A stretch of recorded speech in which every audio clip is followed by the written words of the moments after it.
பிரியமானவர்களே, ஆண்டவராக இயேசு கிறிஸ்துவின் நாமத்தினாலே உங்கள் யாவரையும் நான் அன்போடு கூட வாழ்த்துகிறேன். எல்லாருமே சந்தோஷமா இருக்கிறீங்களா? இந்த நாளிலே தேவனாகிய கர்த்தர் நம்மோடே கூட பேசுகிற ஒரு வார்த்தை மற்றும் ஒரு வாக்குத்தத்தம் என்னவென்றால், ஏசாயா தீர்க்கதரிசியின் புஸ்தகம் 60ஆம் அதிகாரத்தினுடைய 18ஆம் வசனம். இனி கொடுமை உன் தேசத்திலும் அழிவும் நாசமும் உன் எல்லைகளிலும் கேட்கப்பட மாட்டாது. உன் மதில்களை இரட்சிப்பென்றும் உன் வாசல்களை துதி என்றும் சொல்லுவாய்.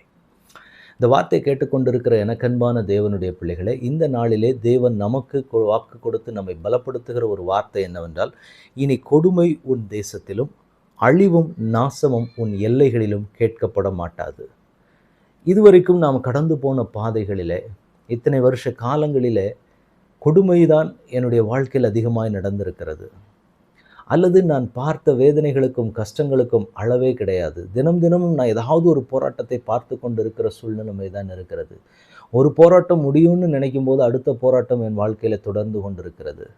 அப்போ இப்படிப்பட்ட சூழ்நிலைகள் தான் நான் கடந்து போய் கொண்டிருக்கிறேன். ஒவ்வொரு நாளும் இந்த போராட்டம் என்றைக்கு என் வாழ்க்கையில் முடிய போகிறது, இதிலிருந்து என் தேவன் என்றைக்கு எனக்கு ஒரு விடுதலை கொடுக்க போகிறார், இந்த போராட்டத்துக்கு என் வாழ்க்கையில் ஒரு முடிவு இருக்கா இல்லையா அப்படின்னு சொல்லி நான் யோசிக்கிற அளவுக்கான ஒரு இக்கட்டான சூழ்நிலைமையின் மத்தியிலே தான் நான் போய்கொண்டிருக்கிறேன் என்று சொல்லி ஒருவேளை கலங்கின நிலைமையில இந்த வார்த்தையை கேட்பீர்களானால், தேவனாகிய கர்த்தர் உங்களோடு பேசுகிற ஒரு காரியம் என்னவென்றால், இனி கொடுமை உன் தேசத்தில் இல்லை, அழிவும் நாசமும் அப்படிப்பட்ட செய்திகளை நீங்கள் கேட்க போவதில்லை. ஏன்னா உங்கள் வாழ்க்கையில் இதுவரைக்கும் நீங்கள் பட்ட போராட்டங்கள், காயங்கள் ரொம்பவே அதிகம்.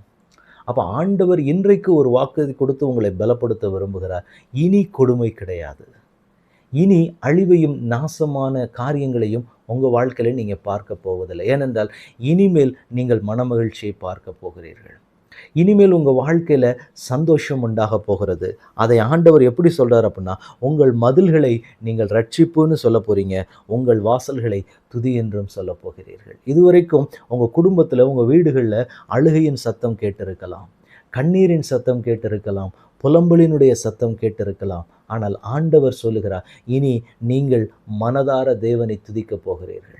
உங்கள் கண்ணீரையும் உங்கள் வேதனையையும் உங்கள் துக்கத்தையும் மாற்றுகிற ஒரு தேவன் உங்களோட கூட இருக்கிறார். அவர் என்ன செய்ய போகிறார் அப்படின்னா, இருக்கிற சூழ்நிலைகள் எல்லாவற்றையுமே தேவன் தலைகீழாக புரட்டி போட்டு ஒரு அற்புதத்தை உங்கள் வாழ்க்கையில் செய்ய போகிறார். அந்த அதிசயத்தை நீங்கள் பார்க்க போகிறீங்க. உங்களுக்கு நீங்கள் எதிர்பாராத அநேக காரியங்கள்லேருந்து ஆண்டவர் நன்மைகளை கொண்டு வந்து இதுவரைக்கும் புலம்பின நீங்கள் ஆனந்த களிப்பாய் தேவனை துதிக்க போகிறீர்கள். இதுவரைக்கும் கண்ணீரை கண்ட ஜனங்கள் நீங்கள் ஆனந்த கண்ணீரை பார்க்கக்கூடிய நாட்கள் வெகு தூரத்தில் அல்ல, சீக்கிரத்தில் கர்த்தர் அதை உங்கள் வாழ்க்கையில் செய்து கொடுத்து ஆண்டவர் உங்களை மகிழ பண்ணுவார். எதெல்லாம் நினைத்து நீங்கள் இவ்வளவு நாட்களாக கலங்கி தவித்து இந்த சூழ்நிலை என்ன ஆகுமோ, இது எப்படியாக போகுமோ, இன்றைக்கு என்ன பிரச்சனை வந்துருமோ, இன்னைக்கு என்ன சூழ்நிலையை நான் பார்க்க நேரிடுமோன்னு சொல்லி ஒவ்வொரு நாளும் பலவிதமான போராட்டங்களை நினைத்து நினைத்து நினைத்து நினைத்து தேவ சமூகத்தில் கலங்கி கொண்டிருக்கிற எனக்கு அன்பான தேவனுடைய பிள்ளைகளே, தேவனாகிய கர்த்தர் இன்றைக்கு உங்களுக்கு ஒரு வாக்கு கொடுக்கிறார். உங்கள் கண்ணீர் துடைக்கப்பட போகிறது. உங்கள் எல்லைகளிலே துதியின் சத்தம் கேட்க போகிறது. உங்கள் வீடுகளுக்குள்ள துதியின் சத்தம் கேட்க போகிறது. அழுகையின் சத்தம் கேட்ட அதே இடத்துல வர்த்திப்பின் சத்தம் கேட்க போகிறது. வாதையை கண்ட நீங்கள் ஆண்டவரை மனதார துதித்து, என் தேவன் என் வாழ்க்கையிலே பெரிய காரியங்களை செய்தார், என் தேவன் என் வாழ்க்கையில் அடையாளங்களையும் அற்புதங்களையும் செய்து என்னை மகிழ பண்ணினார் அப்படின்னு சொல்லி, என் சிறுமியை என் தேவன் கண்ணோக்கி பார்த்தார், என் விடுதலையை என் தேவன் எனக்கு விடுதலை கொடுத்தார் அப்படின்னு சொல்லி நீங்கள் மனதார ஆண்டவரை துதிக்கிற நாட்கள் வந்திருக்கிறது. அதை தான் ஆண்டவர் சொல்லுகிறார். இனி உங்கள் வாழ்க்கையில் கொடுமை கிடையாது. இனிமேல் அழிவையும் நாசத்தையும் நீங்கள் பார்க்க போவது கிடையாது. ஏனென்றால் உங்கள் தேவனாகிய கர்த்தர் உங்களோடு இருக்கிறார்.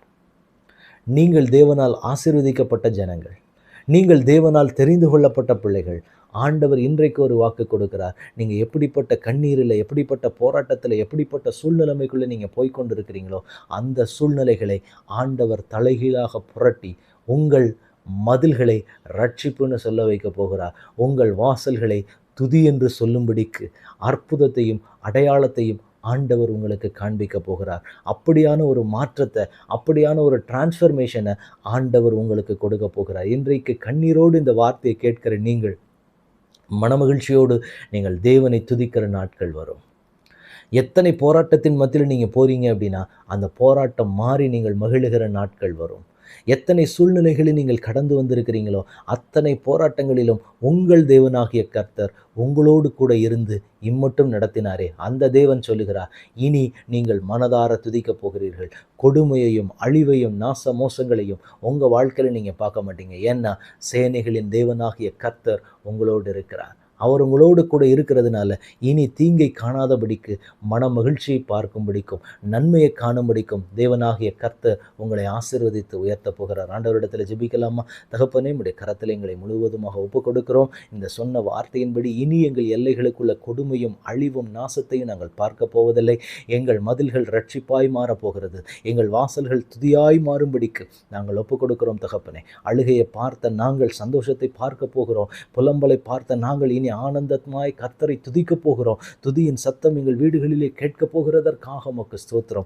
கம்பீர சத்தத்தோடு உம்மை துதித்து உம்முடைய நாமத்தை மகிமைப்படுத்த தொழுது கொள்ள என் தேவன் கொடுக்க போகிற நல்ல கிருபைக்காக உமக்கு ஸ்தோத்திரம். அதற்கு விரோதமாக இருக்கிற தடைகள் இயேசுவின் நாமத்தினால மாறட்டும். உங்க பரிசுத்த கரம், உங்க பரிசுத்த பிரசன்னத்துக்குள்ளாக எங்களை ஒப்புக் கொடுக்கிறோம். பரலோகத்தின் தேவன் எங்களை ஆளுகை செய்ய வழி நடத்துங்க. இயேசு கிறிஸ்துவின் நாமத்தில் ஜெபம் கேளும் எங்கள் நல்ல பிதாவே.